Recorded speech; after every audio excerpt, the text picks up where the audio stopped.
4-14-84। श्री राग महला पंजवा। मेरा मन मेरा तन अर धन, मेरा राज रूप मैं देत। सुत दारा बनता अनेक, बहुत रंग अर वेश। हर नाम हृदय न वसई, कारज किते न लेख। मेरे मन हर हर नाम ध्याए, कर संगत निसाज की गुर चरणी चितलाए। गुरु जी वाणी में बता रहे हैं कि परमात्मा ने तुम्हें रूप दिया है, बहुत सुंदर स्वरूप दिया तुमको, तन दिया है सुंदर, 84 लाख जूनी में सबसे सुंदर देह मनुष्य देही है, जिसमें ईश्वर ने सारे रस डाले हैं। शरीर के अंदर हर अंग के अंदर रस डाल दिए हैं ईश्वर ने। जैसी अगन उधर में तैसी बाहर माया, माया अगन सब इक्को जी करते खेले जाए। उसने संसार जितना सुंदर बनाया है, उतना ही स्त्री पुरुष के शरीर के अंदर भी सुंदर रसों को डाल दिया है, मोहिनी माया को डाला है। गुरु जी बता रहे हैं वाणी में कि अगर जो जीव को परमात्मा ने सुंदर शरीर दिया है, धन भी दिया है और राजसी सुख दे दिए हैं, सुंदर रूप दिया है और वेश भी अच्छे से अच्छे, वस्त्र अच्छे से अच्छे था, हर सारे सुख, सर्व सुख आपको दे दिए। सांसारिक सारे सुखों की उपलब्धि अगर जो जीव को हो गई है, सुत दारा तुमको पुत्र दिए हैं, स्त्री दी है, बनता भाई, अनेक बहुत रंग अरवेश और अनेकों प्रकार की भिन्न भिन्न तरीके की माया, जिनका तुमको सुख दिया उस परमात्मा ने। गुरु जी बता रहे हैं अगर जो इतने सुखों का, राजसी सुखों के पश्चात, राजसी सुखों के भोगने के पश्चात भी अगर जो हरि का नाम रूपी खजाना, जो हीरो रत्नों से भरा हुआ है, बक्सा जो तुम्हारे पास पड़ा हुआ है हृदय के अंदर, अगर जो तुमने उसको खोल के नहीं देखा है तो तुम्हारी जीवन की कंगालता ही रह जाएगी और कुछ नहीं रहेगा। तुम कंगाल ही रह जाओगे। इतने सारे सुख, इतनी सारी समृद्धि, इतना सारा वैभव किसी काम का नहीं है अगर जो तुमने परमात्मा के नाम का, हीरे का, रत्नों का भरा बक्सा अगर जो नहीं खोला तो कंगालता के सिवा कुछ भी हासिल नहीं होगा और तुम्हारे कोई भी काम पूरे नहीं होंगे, न लिखे लगेंगे। कोई भी काम किया वो व्यर्थ में चला जाएगा।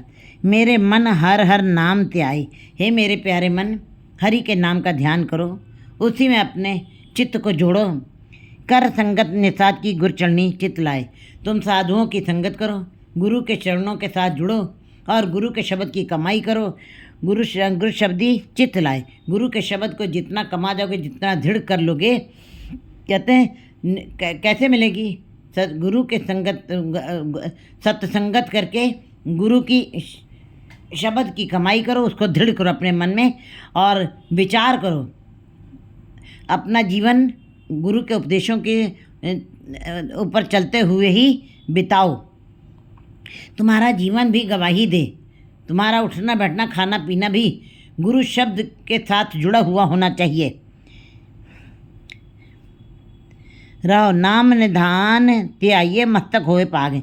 ये भी गुरु जी बता रहे हैं कि नाम निधान सभी को नहीं मिलेगा। ये संसारिक धन तो मिल जाता सबको, जो मांगे सो लेवे, सबको मिल जाता उनको, लेकिन ये नाम का खजाना जो है, ये ईश्वर का नाम, नाम निधान त्याइए, मस्तक होए पाग। नाम निधान का ध्यान तो सभी कर रहे हैं, मंदिर मस्जिद गुरुद्वारे तो सभी लोग जा रहे हैं और लगता है कि धार्मिक स्थानों पे भीड़ चल रही है, बड़े बड़े समागम हो रहे हैं, बड़े बड़े कीर्तन पाठ हो रहे हैं, लेकिन कोई नाम निधान त्याइए, मस्तक होए पाग। पूरा ध्यान वही लगाएगा, मन से वही जुड़ेगा, विचार वही करेगा जिसके मस्तक पर वो परमात्मा ने भाग्य की रेखाएं खींची हैं, बड़े भाग्य की रेखाएं खींची हैं। उन्हीं को ये नाम का निधान मिलेगा और वही उसमें चित्त लगाएंगे, वही ध्यान लगाएंगे। और नाम सुनना अलग चीज़ है, नाम पढ़ना अलग चीज़ है। नाम में ध्यान लगाना, उसके ऊपर विचार करना और विचार करते हुए कहते हैं जग ज्ञानी बिरला विचारी, जग पंडित बिरला आचारी। कहते हैं पंडित बहुत है संसार में, ज्ञान भी बहुत हैं, लेकिन अगर जो आचार नहीं है, आपका आचरण नहीं है, आपका जीवन में बैठना उठना अच्छा नहीं है, तब फिर आपका ज्ञानी होना व्यर्थ है। इसी प्रकार गुरु जी बता रहे हैं कि जिसके मस्तक के भाग्य में रेखाएं खींची हैं, वही नाम को ध्याएंगे, वही मन में उसको संग्रह करेंगे, उन्हीं का चित्त उसमें जुड़ेगा। का कारज सब सवारी गुरु की चरणी लाग। हे जीव, तुम्हारे सारे कार्य सिद्ध हो जाएंगे केवल गुरु के चरणों के साथ में।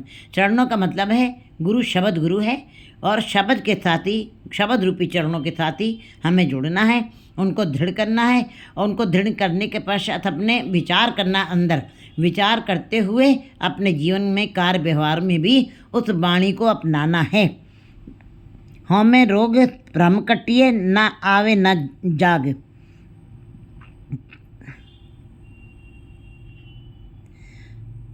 हमें रोग भ्रम कटिए, फिर तुम्हारे सारे अहंकार के रोग कट जाएंगे। हमें दीर्घ रोग है, कहते हैं हमें सबसे बड़ा रोग है असाध रोग। ये असाध रोगों में गिना गया। असाध रोग उपजे तन पीतर, टरत न कब टारे। ये कभी भी टलते नहीं हैं, लेकिन जब कार्य सब सवारी गुरु की चरणी लग, जब गुरु के शब्द के चरणों के साथ आप लग जाते हैं मन से, तो अहंकार का भाव दूर हो जाता है, अहंकार का रोग दूर हो जाता है। क्योंकि कहते हैं हमें दीर्घ रोग है दारू पिए सुमा है। दवा भी इसी वाणी के अंदर छुपी हुई है। जितना नाम जपते जाएंगे, जितना गुरु के चरणों के साथ जुड़ते जाएंगे, गुरु के शब्द के साथ कमाई करते जाएंगे, आपके अंदर का अहंकार का भाव खत्म हो जाएगा, विकार आपके अंदर से खत्म हो जाएंगे। जैसे कि कुआं खोदने से पहले मिट्टी बालू कंकड़ निकल जाते, तब निर्मल जल मिलता है। इसी प्रकार नाम जपते जपते ये सारे विकार, काम, क्रोध, लोभ, मोह, अहंकार, ये सारे विकार अपने आप ही निकल जाते हैं, और अंदर नाम अमृत का सरोवर बहने लगता है। हमें रोग भ्रम कटिए, भ्रम भी जीव भ्रमों में जी रहा है। जैसे कि मृग को भ्रम है, वो दौड़ता जा रहा है जंगल में, और उसको प्यास लगी हुई, तो वो पानी की तलाश में है, लेकिन बालू ही उसको पानी नज़र आने लगती है।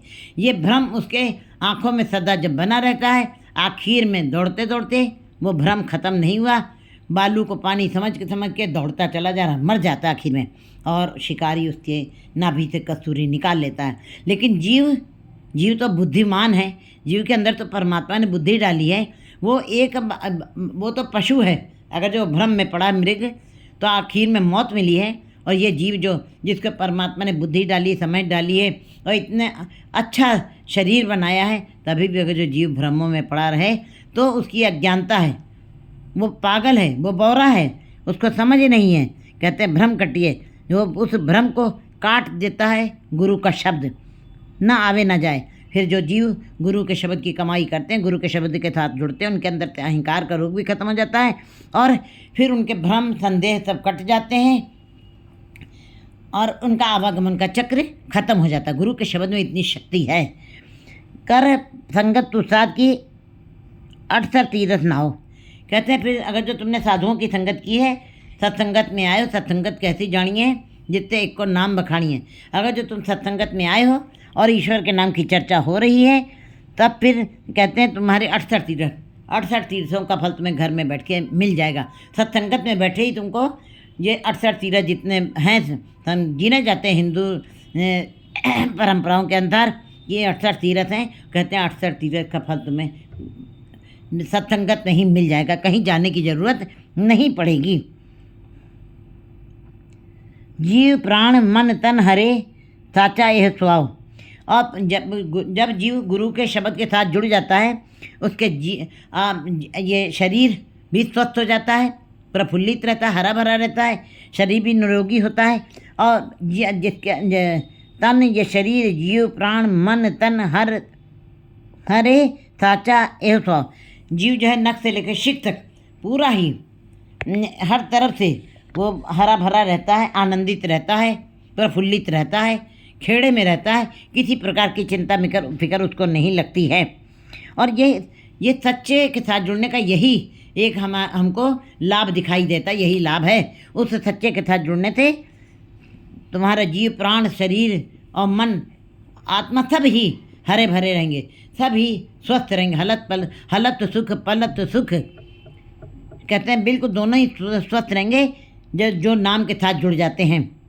करे कराए आप प्रभु सब किछ तिथि हाथ। वो परमात्मा अपने आप ही उसने सृष्टि बनाई है। कराए मने उनके लिए उसके लिए संभाल, उन जीवों की संभाल, उनका प्रबंध, रहन सहन। जैसे जीव हैं वैसे उनके रहने का प्रबंध, वैसे उनके खाने का प्रबंध। जैसे कि शेर मांस खाता है, कभी घास नहीं खा सकता, उसको मांस के लिए परमात्मा ने उसके लिए प्रबंध किया है। गाय जो है घास खाती, मांस नहीं खाती, इतनी गाय नहीं है जितना घास है। इस तरह गुरु जी बता रहे हैं कि इत्थे मिले वडियाइयाँ दरगे पावे थाओ।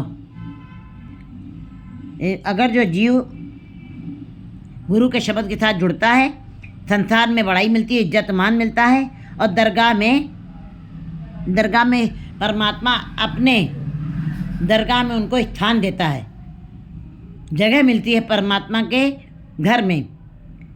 करे कराए आप प्रभ सबकी स्थिति हाथ। वो परमात्मा ने अपनी सृष्टि आप बनाई, उसने किसी दूसरे के ऊपर जिम्मेदारी नहीं सौंपी कि इसकी संभाल, इन जीवों की संभाल तुम्हें करनी है, इनके खाने का प्रबंध दूसरे को करना है, या उनके पहनने खाने और बाकी सारे प्रबंध दूसरों के ऊपर नहीं सौंपे। उसने अगर जो सृष्टि अपनी बनाई तो सबका, सबके लिए, सब जैसा, हर पशु, हर पक्षी, हर मनुष्य, हर जीव के लिए वैसा ही प्रबंध कर दिया जैसा उसके लिए ज़रूरत थी। जी करे कराए आप प्रभ सब किछ तिथे ही हाथ। उसी के हाथ में सब कुछ है। उसने अपने हाथ में ही सारी शक्ति ली हुई है। मार आप जीवालदा, वो मारना है। कहते हैं जोर न जीवन मरण न जोर, जोर न राज माल मंसूर।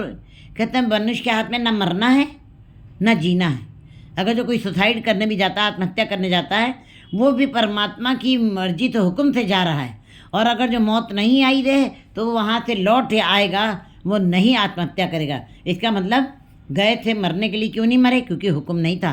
कहते हैं परमात्मा के हुक्म में ही जीव मरते हैं और परमात्मा के हुक्म से ही जीव जन्म लेते हैं। और अंतर बाहर साथ, वो तुम्हारे अंदर भी, तुम्हारे अंदर बैठा हुआ है।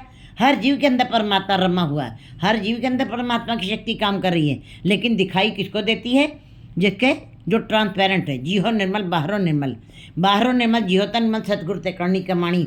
जो सतगुरु के शब्द के साथ जुड़ के कमाई करते हैं उनको परमात्मा दिखाई दे जाता है। और बाकी सबके अंदर परमात्मा की शक्ति काम करे। क्यों नहीं दिखाई देती है? क्योंकि विकारों रूपी बालू से जीव का अंदर के हृदय में जहाँ परमात्मा का नाम है वो ढका पड़ा हुआ है। इसीलिए जीव उसको देख नहीं पाता है। जब तक आप संसार में जीते हैं, जब तक आप पदार्थों में जीते हैं, जब तक त्रिगुणात्मक माया में जीते हैं, जब तक ये परिवार, बाजार और संसार आपको जकड़ पकड़ में रखे हैं, तब तक आप परमात्मा को नहीं देख सकते। जैसे कि ऊपर से सारी बूंदें निर्मल आई, जो जान नाली में गिर गई वो कीचड़ बनी है, और जो केले के फूल में गिरी वो कपूर बनी है, जो सिप्पी में गिरी वो मोती बनी है। इसी प्रकार जो बूंद जो है मिट्टी में गिर गई वो अपना, उसका अस्तित्व खत्म हो गया। लेकिन जो बूंद शीशे के ऊपर पड़ गई, शीशा दोनों तरफ से ट्रांसपेरेंट है, वो बूंद हमें दिखाई दे रही है। इसी तरह जीव हैं। जीव का उद्देश्य है बूंद को समुद्र में समा जाना है। एक जलती हुई ज्वाला को सूरज में समा जाना है, सूरज बन जाना है। एक आत्मा को परमात्मा का रूप बन जाना है। ये जीवन का हमारे लक्ष्य है। वो परमात्मा अंतर और बाहर भी उसकी सारी सत्ता है। इतना सरगुण रूप दिखाई दे रहा है हमें कुदरत के अंदर ही कादर दिखाई दे जाता है, क्योंकि उसी कादर की बनाई हुई ये कुदरत है।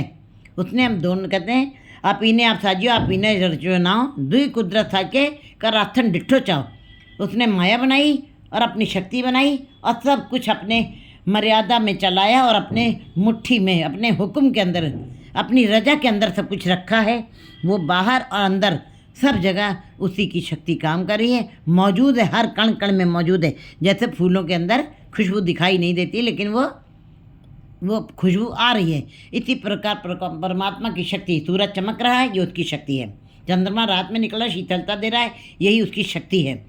रात में तारे निकल रहे हैं, अपने आप रात आ रही है, तारे निकल रहे हैं, ये उसी की शक्ति है, दिखाई दे रहे। समुद्र में लहरें उठ रही हैं, ये भी उसी की शक्ति है। पहाड़ों से सोने चांदी हीरे मोती निकल रहे हैं, ये उसी की शक्ति काम कर रही है। इसी प्रकार धरती खोते तो धरती के नीचे से सब खाद्य पदार्थ निकले, यही उसकी अंतर बाहर सोए। हर जगह अंतर और बाहर, सब जगह पे कण कण के अंदर उसकी उसकी शक्ति मौजूद है। नानक प्रभ शरणागति सर्व कटा के नाथ। गुरु जी कहते हैं मैं तेरी शरण में आया हूँ, सर्व कटा के नाथ, सारे घट के आप ही नाथ हो, सारे जीवों के आप ही आसरा देने वाले हो, आप ही सारे जीवों के आधार हो, अवलंब हो, और सबके जीवों की आप ही ताकत हो। अनाथों के नाथ भी आप हो, नियासरों के आश्रय भी आप हो, नियोटियों की ओट भी आप हो। 4-15-85।